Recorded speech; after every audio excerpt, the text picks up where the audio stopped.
Hey guys, it's the Wiggle Man, back at it again, and today we're going to be painting Thrall. This is an STL that is available from Luftmensch Studio, link available for it down below in the comments section as per usual.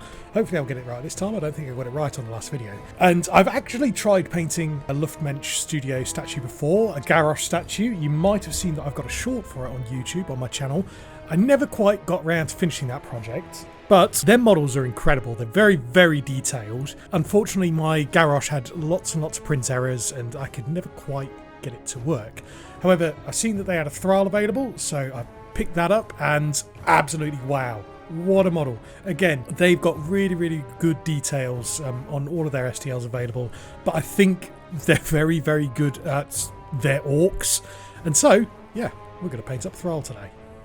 But starting off with the video, I'd just like to say welcome to all of my new subscribers. The Lilith video is probably what has brought you to the channel. That, for some reason, 3 months after posting it, seems to be not popping off, but definitely getting a lot more attention than my videos tend to after that period of time. So to all of you who have come to the channel from there, welcome to Wiggle's Miniature Workshop, where here we 3D print and paint up models. So, all in all, this seems kind of like the model for me to paint at the moment, with, again, Lilith's video gaining in popularity, and on top of that, the announcement of Mr. Metzen himself, Thrall himself, taking back over creative control, or creative leadership, of the Warcraft franchise. Warcraft has been a huge part of my gaming hood, I would say. Warcraft 2 was one of the first games that I ever played on PC, and that made a huge impact on my childhood. Warcraft 3 and the Frozen Throne, some of the best real-time strategy games ever made. Fight me. And of course, World of Warcraft has been a huge part of my gaming life over the last couple of years. Not so much playing it now. I like the direction they've gone in Dragonflight. Not particularly for me, but I'm happy that that Blizzard's kind of done better than what was Shadowlands. So, diving into the project, we've done our traditional black primer with a zenithal highlight of white ink. And now we are starting to hit it up with some Vallejo Express. This is a green colour. Don't have the names of the colours to hand today, unfortunately. But we're pushing that through the airbrush, and we're doing that at about 30 psi.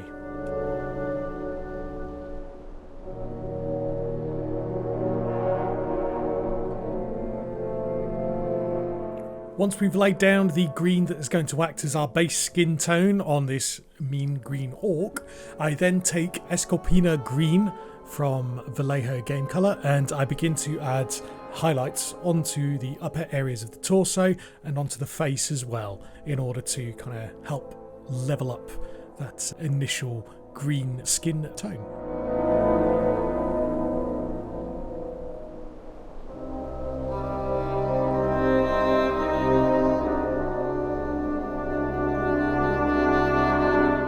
So the image that this model, the pose that this model was based on, and how I've tried to replicate it, was based off of the Safe Haven cutscene from Battle for Azeroth.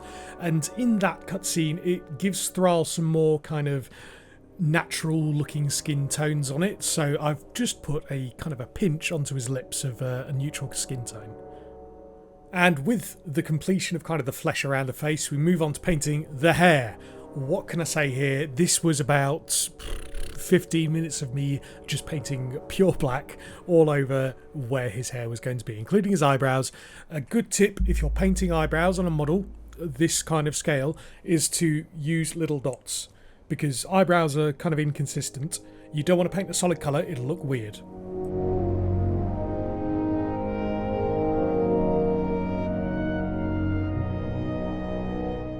Now with the hair blocked in, we're going to block in the teeth next. We're going to take just a neutral bone colour and paint in his little teethies. Look at him. He's so tiny. And onto the first layer of highlighting, we're going to take our original Escalpina green and we're going to thin it down quite thoroughly with some glaze medium, one of my favourite things in the world. And we're going to start highlighting around the nose. We're going to highlight around kind of his jowls, where here we go, I'm painting it now. It's hard to kind of, so they're not cheeks, I'm going to call them jowls, and we're also going to highlight his cheekbones as well. Now, in this video, unfortunately, sorry guys, you're not going to see me paint the eyes. My one criticism, is it a criticism, of Luftmensch Studios is that, oh my gosh, their proportions are so crazy on the models that they make. It feels like kind of a cartoon character. Big burly muscles, great huge, you know, big powerful orc, but the teeniest, tiniest, hardest eyes in the world to paint. But you can see here, by this zoom in from a TikTok that I posted on my TikTok channel, please follow me, that I did paint them. It was just so difficult to do that whilst under camera at the same time.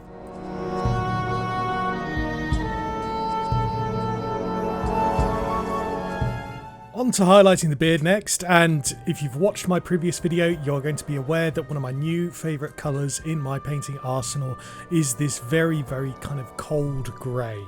This is a great way of adding just a little bit more interest when you're highlighting black. I just do a couple of strands around the beard to give it that glossy kind of effect. I don't want it to look greasy. I don't think Thrall is spending his time stuffing his face with chippies, but I do want to just kind of give a bit more depth into the beard on the model.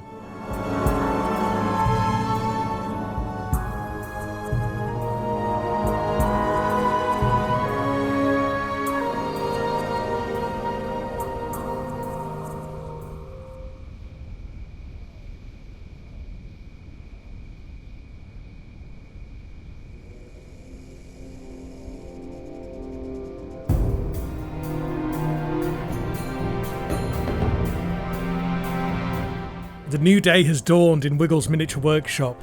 Now, if you're wondering why the lighting's looking a lot different than what you're usually used to, it's because at this point of the video, I was actually painting at about 6 in the morning when the sun is shining directly into my workshop.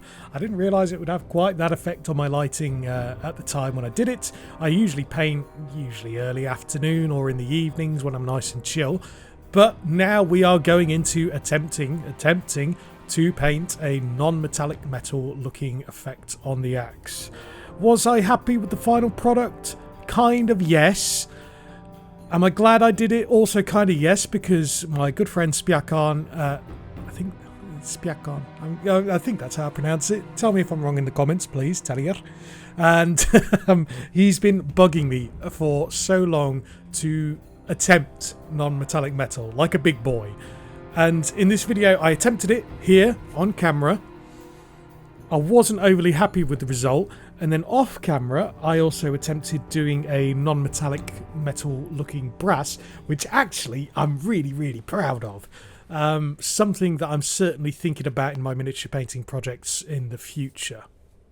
So I think to summarise how I feel like the axe head went, the blade of the axe went, is I feel like it looked far too scratchy for the effects that I was going for. I do correct it later on in the video. At this point, I am literally just blocking in colours. I'm giving not real much thought about to where I'm putting these block-ins onto the model. And then in the next part, we'll block in the highlights. And then I spend far too long just trying to blend those transitions together. And you'll also notice that the camera moves around a lot with the paintwork that I'm doing. I feel like the more you need to focus on painting, the less attention I'm paying attention. What? The less attention I am paying to is the position of the camera itself. What the hell are you talking about? So you'll find stuff that I am more confident with. It's nicely centered, but during the editing process, oh my god, I've had to chase myself around with the position and the moving and the scaling constantly.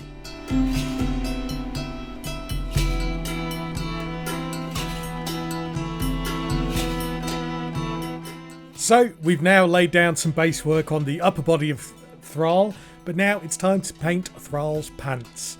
So we are going back to our good old-fashioned Vallejo Express, and we are going to go with not just the Vallejo Express. I used some Army Painter speed paints as well during this process, and just go with different shades of brown.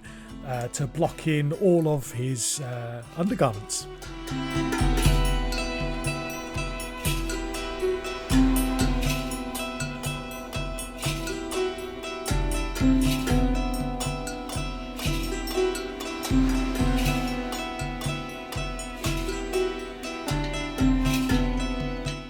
So now at this point we are going back to the redemption of the non-metallic metal on the axe, and to be fair, looking at this side of the axe at this point of the video, I don't think that's too terrible a job.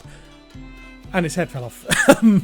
So while I had the airbrush out from painting Thrall's legs, I decided I was going to take some titanium white ink and just kind of reinforce some smoother transitions along the highest points of contrast around the axe. And I feel like that's added so much more onto the NMM effect. Excuse me, having a stroke. NMM effect.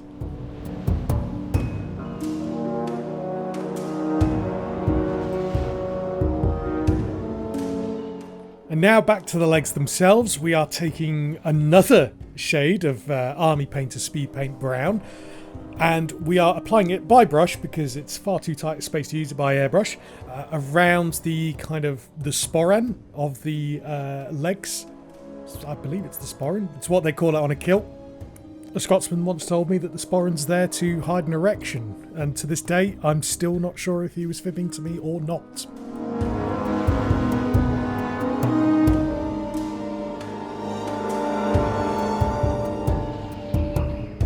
And so, hey presto, just like that, we also have the fur painted in.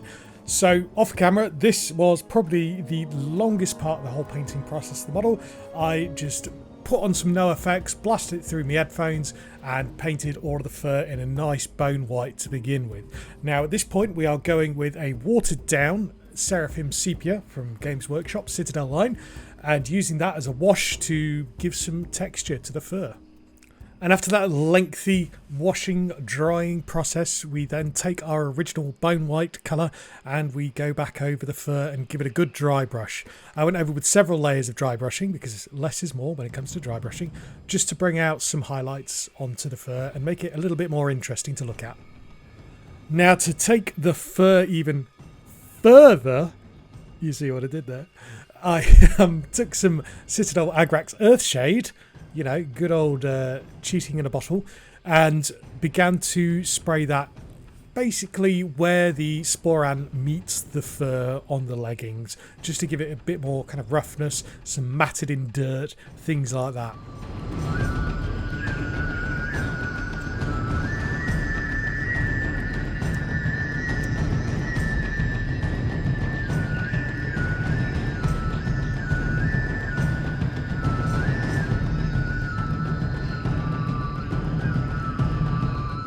So on to painting the legendary Doom Hammer. We are using Vallejo Game Colors Cold Grey. This isn't the same cold grey that I used earlier in the video for the hair. That was more of a bluish grey. This is actually named Cold Grey, and we use that as the base colour across the whole of the hammer. Applying it with the airbrush, being very careful not to get any of it on the hands or the handle.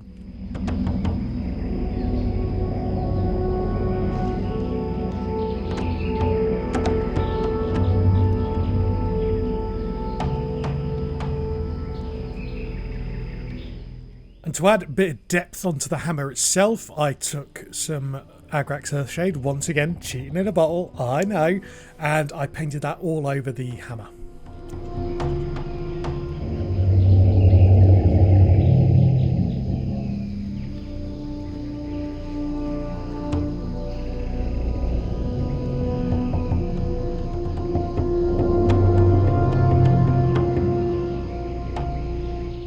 Now, sensing that the project was nearly coming to an end, I kind of did a mistake, but I also worked with it because I knew what my next steps were going to be. So the Agrax Earthshade that I've just applied to the hammer, still quite wet here. And I took the titanium white ink and began to paint the kind of the insert, the Frostwolf symbol on the sides of the hammer. You can see that there's a little bit of the Agrax Earthshade that's mixing with the white as I'm painting.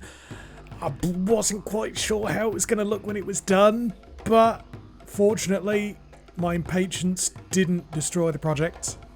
for once. And we got actually a very nice effect at the end here. You'll see what I'm doing soon.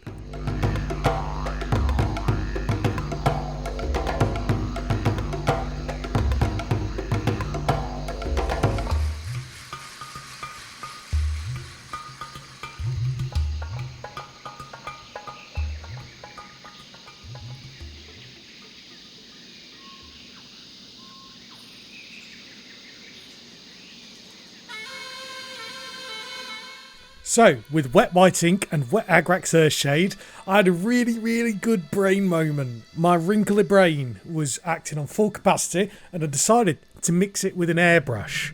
The idea here is that I was going to paint a OSL Glow coming from the hammer itself, and I thought this would be a really good idea to make kind of crackles of lightning and crackles of energy coming out of the symbol itself. Didn't look great. Looked like I just smeared poo all over it.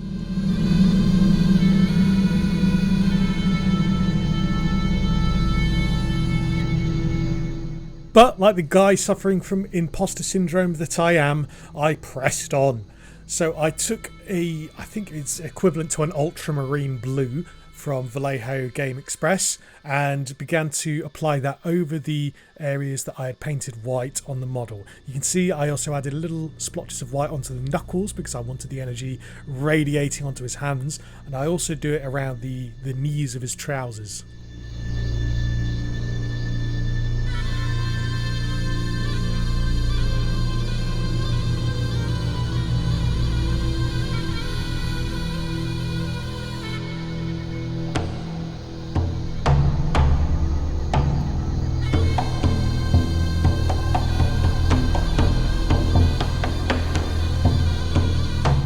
And if there's one thing I've learned about painting OSL, it's what a famous Finnish person once said to me: we go again. And so we do. We once again we kind of paint in the white, the titanium white, onto the Frostwolf symbol, and this point we actually add some crackling looking effects by hand. And that to me actually was kind of the effect I was looking for. So we've got the kind of the deep blue, and it's getting brighter as it hits the initial white that we put down, and then we have the very kind of bright energy of the pure white itself radiating out from the Doomhammer itself, giving us that very shamanistic in the Warcraft world look to it. And yeah, I was quite happy with how it turned out. So, we're coming up to the end of the video. Once again, coming up to the grand reveal, I would just like to say thank you all. If you have watched this far, please consider subscribing. Thank you for your time. Thank you for those of you who do support the channel. And yeah, let me know what to paint next. I have my eye, I have my thoughts, I have my feelings on what I really want to paint. But I need to find an STL for it. You know it. It's my girl Karlach from Baldur's Gate 3. Oh my god, I'd love to paint that model from the game. I would love to paint that. I think I could do something really fun with it. But yeah, thank you very much for taking your time to watch today. Have a lovely evening, and I'll see you guys again soon. Bye bye for now.